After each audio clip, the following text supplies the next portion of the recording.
রাষ্ট্র যে এই সমাধান, এটা কোনো ধরনের সমাধান না। সমাধান একটাই, সেটা হচ্ছে একটা রাষ্ট্র, একটা ফিলিস্তিন রাষ্ট্র, যেখানে ঐতিহাসিকভাবে আরবের মুসলমান, আরবের ইহুদি, আরবের খ্রিস্টিয়ান তারা শান্তিপূর্ণভাবে বসবাস করে আসছে। এটা 1948 সালে যখন সেকেন্ড ওয়ার্ল্ড ওয়ারের সময়, যখন ইউরোপিয়ান খ্রিস্টিয়ানরা মূলত মানে নাজি বাহিনী বা আমরা যেভাবে দেখি, যেভাবে বলি, তারা যে বর্বর হামলা চালায় ইহুদিদের উপর, সেটার একটা কাফারা হিসেবে সে হতেছে একটা স্বাধীন দেশকে এরকম করে দখল করে বলতেছে যে না, এখানে ইহুদিদের, এটা আমাদের প্রমিস ল্যান্ড। এরকম কোনো ভিত্তি নাই, এরকম কোনো ন্যাশনাল ভিত্তিও পাবেন না, কোনো ধরনের ঐতিহাসিক ভিত্তি পাবেন না। এটা গায়ের জোরে সে একটা রাষ্ট্র প্রতিষ্ঠা করতেছে, এখন দ্বিরাষ্ট্র ব্যবস্থার মধ্যে দিয়ে সে এটাকে কায়েম করতেছে। তো এগুলাকে আপনাদের একদম ক্লিয়ারলি বুঝতে হবে, এবং এই রাষ্ট্রভিত্তিক যে সমাধান, এটাকে একদমই আপনাকে একদমই মানে আমূলে প্রতিরোধ করতে হবে। আপনি খেয়াল করে দেখবেন, এই যে কিছুদিন আগে জাতিসংঘের যে ভাষণ, ওইখানে আমাদের প্রধান উপদেষ্টা, আমি ওনার প্রতি সম্মান রেখে কথাগুলো বলবো, যে উনিও এই রাষ্ট্রভিত্তিক সমাধানের কথা বলতেছেন, কিন্তু আমরা কিন্তু ওনাকে এই অনুমতিটা দিই নাই যে আপনি পশ্চিমাদের একটা সমাধান এখানে আমাদের এখানে প্রতিষ্ঠা করবেন। উনি জো বাইডেনের সাথে গিয়ে কোলাকুলি করতেছে, যে যার হাতে ফিলিস্তিনি শিশুদের রক্ত লেগে আছে। তো আমরা কিন্তু এই যে প্রায় ১৫০০ শহীদের রক্তের বিনিময়ে যে নতুন বাংলাদেশ আমরা দেখতে পাচ্ছি, আমরা কিন্তু ওনাকে ওই ম্যান্ডেট দিই নাই যে আপনি জো বাইডেনের সাথে গিয়ে কোলাকুলি করবেন। উনি এই যে ক্লিন্টন ফাউন্ডেশন, যারা হচ্ছে এই যুদ্ধে তারা ব্যাপক ফান্ডিং করে, তার অনুষ্ঠানে গিয়ে আমাদের বিপ্লবী মাহফুজকে পরিচয় করাই দিচ্ছেন। এগুলো উচিত করেন না। আপনাদেরকে এই জায়গাগুলো খুবই ক্লিয়ারলি বুঝতে হবে এবং এগুলোর প্রতিবাদ করতে হবে। না হলে আমাদের এখানে আমাদের কিছুক্ষণ আগে বক্তারা এবার বলে গেছেন যে জায়নবাদীরা এখানে যে ধরনের প্রভাব এখনো বিস্তার করতেছে, এটা থেকে আমরা কোনোভাবে মুক্ত হইতে পারবো না। আপনাদেরকে বুঝতে হবে যে আমাদের দক্ষিণ এশিয়ায় জায়নবাদীদের যে নতুন সংস্করণ, সেটা হচ্ছে হিন্দুত্ববাদ। এই যে ভারতের যে হিন্দুত্ববাদ, ভারতের জনগণ কিন্তু আমার শত্রু না, ভারতের জনগণ কিন্তু বাংলাদেশের জনগণের শত্রু না, কিন্তু ভারতের যে হিন্দুত্ববাদী যে প্রজেক্ট, যেটা হচ্ছে ইহুদি জায়নবাদের একটা নতুন সংস্করণ, ওইটা আমাদের শত্রু। এমনকি আপনার ইহুদি যারা রেবাই, যারা মৌলানা, তারা কিন্তু এই ইসরায়েল স্টেটের বিরোধিতা করতেছে। এটা আপনারা অহরহ অনলাইনে দেখতে পাবেন। ঠিক তেমনি দেখবেন ভারতের মধ্যেও, ভারতের যারা গণতন্ত্রকামী, স্বাধীনতাকামী মানুষ, তারা কিন্তু এই বিজেপি, এই RSS এর বিরোধিতা করতেছে। তো আমাদের বাংলাদেশের যে নতুন রাজনীতি, এই রাজনীতিতে আমরা মনে করি এই ধরনের জায়নবাদী, এই ধরনের জায়নিস্ট যে অ্যাটিটিউড, এটার কোনো স্থান নাই।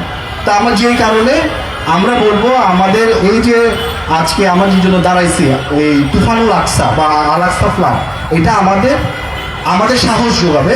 যারা যেভাবে আমাদের এই জুলাই গণ অভ্যুত্থানের পেছনে, একটু আগে বলে গেছে, খুব সুন্দরভাবে বলছেন যে এই জুলাই গণ অভ্যুত্থানের পেছনে যে আমাদের যে বিপ্লবী স্পৃহা, এটা আসছে ফিলিস্তিনি জনগণ থেকে। এটা কালে কালে আসছে, আমাদের 71-এও আসছে, আমাদের এই 2024-এও আসছে। তো আমরা ফিলিস্তিনি যে লড়াকু জনগণ, লেবাননের যে লড়াকু জনগণ, আমরা তাদেরকে স্মরণ করছি, তাদের শহীদদের স্মরণ করছি। আর আমি আমার বক্তব্য শেষ করবো শহীদ হাসান নাসরাল্লাহর একটা খুব গুরুত্বপূর্ণ কথা। উনি বলছেন যে পৃথিবীতে কোনোদিনই শান্তি সম্ভব না যদি ইম্পেরিয়ালিজম মানে সাম্রাজ্যবাদ যতদিন টিকে আছে, ততদিন পৃথিবীতে শান্তি সম্ভব না। তো আমার এই বিশ্ব সাম্রাজ্যবাদ বিরোধী যেই আমাদের যে স্পিরিট, সেই স্পিরিটে আপনাকে স্বাগতম। ইন্তিফাদা, ইনকিলাব, প্যালেস্টাইন জিন্দাবাদ। ধন্যবাদ।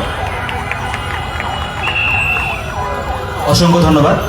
এই মুহূর্তে আমাদের সঙ্গে কথা বলবেন ঢাকা বিশ্ববিদ্যালয়ের সহকারী অধ্যাপক আরিফুল ইসলাম অপু স্যার। কথা বলবেন ঢাকা বিশ্ববিদ্যালয়ের সহকারী অধ্যাপক আরিফুল ইসলাম অপু।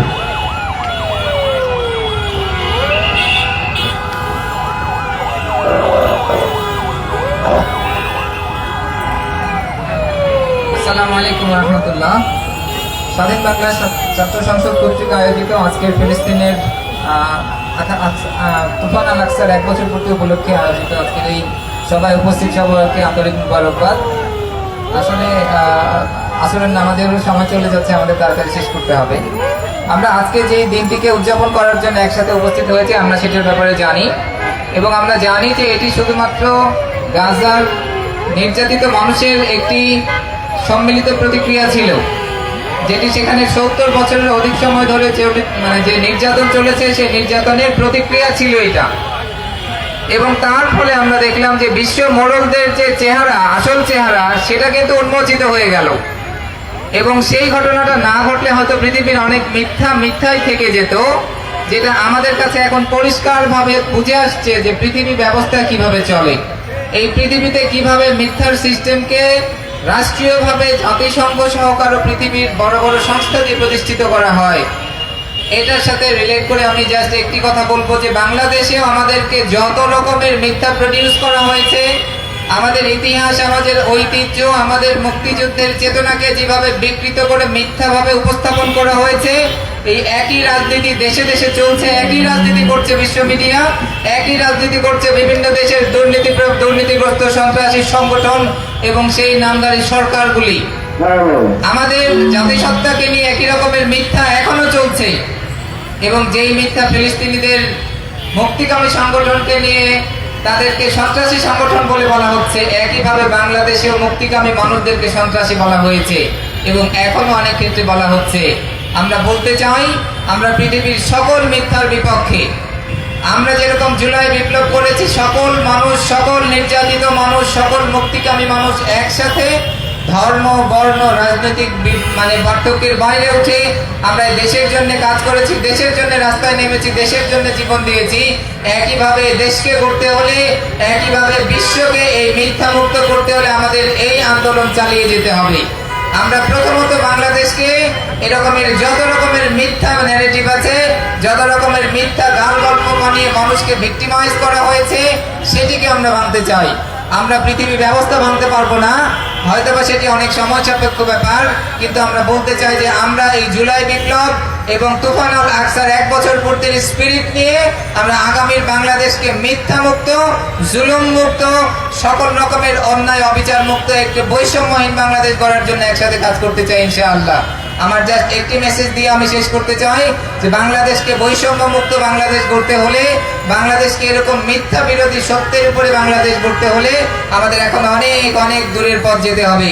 বাংলাদেশ যেখানে এসে দাঁড়িয়েছে, এই খাদের কিনারা থেকে বাংলাদেশকে উঠিয়ে প্রকৃতপক্ষে একটি সুন্দর বাংলাদেশ গড়ার এই আন্দোলন আমাদের শেষ হয়নি এবং সেই আন্দোলনে সকল রকমের সচেতন মানুষ, সমাজের সকল শ্রেণী পেশার, ধর্ম, বর্ণের সকল মানুষকে ঐক্যবদ্ধভাবে আগামী দিনের সুন্দর বাংলাদেশ বিনির্মাণে, সত্যনিষ্ঠ বাংলাদেশ বিনির্মাণে, দুর্নীতিমুক্ত বাংলাদেশ বিনির্মাণে সবাইকে এই আন্দোলনে শরীক হওয়ার জন্য আমি আহ্বান জানাবো।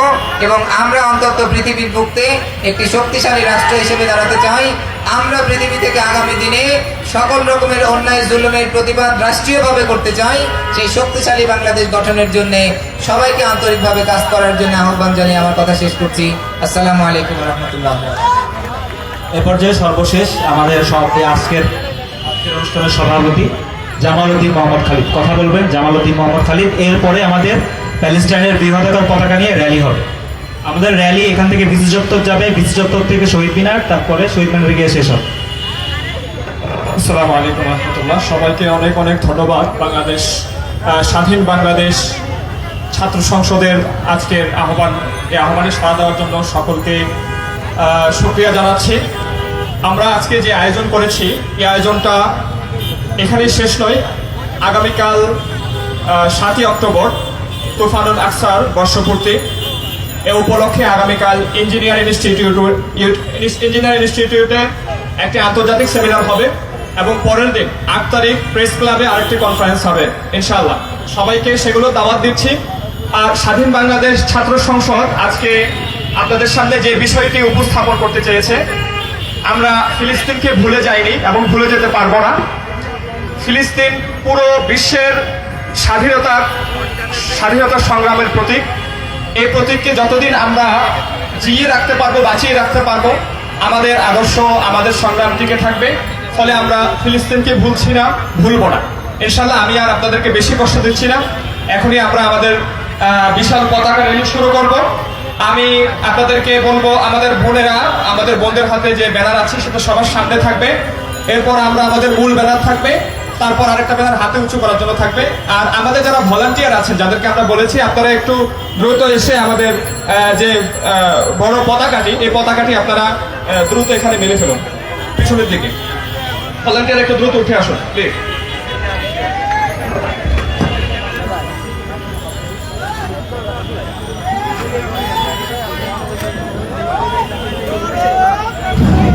খাইবার খাইবার ইয়া ইয়াহুদ জাইশ মুহাম্মদ সাউফা ইয়াহুদ।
জামাল ভাই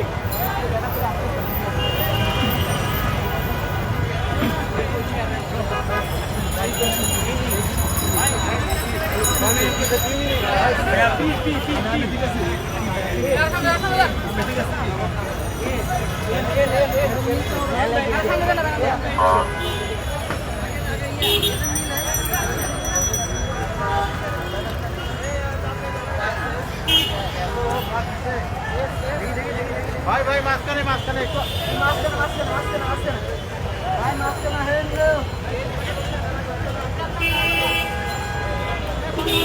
দেখি সামনে সামনে সামনে আস্তে আস্তে ভাই আস্তে আস্তে মুখ করেন আগে মুখ করেন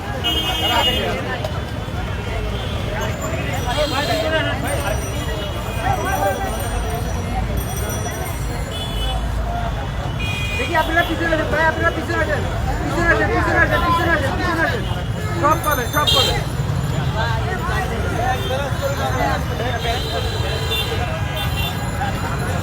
ভাই ভাই ভাই একটু পিছন বুঝলাম না খালি ভাই ভাই ভাই পিছন আর একটু পিছন এই সামনে কে থাকে হ্যাঁ হ্যাঁ আস্তে আস্তে এই ঢুকেন না কাকা ঢুকেন না এই মুরব্বী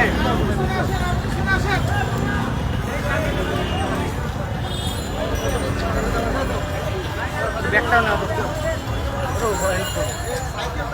আরে নাও वो नहीं है हमारे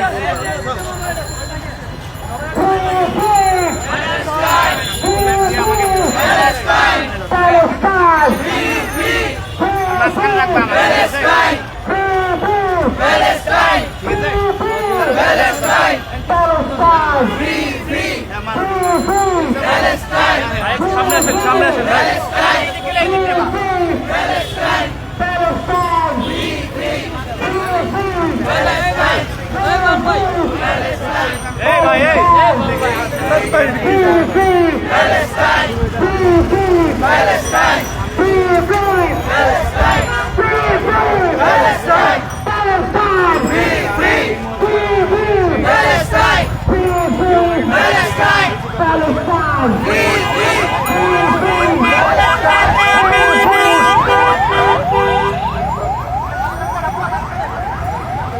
From the river to the sea, Palestine will be free. From the river to the sea, Palestine will be free. From the river.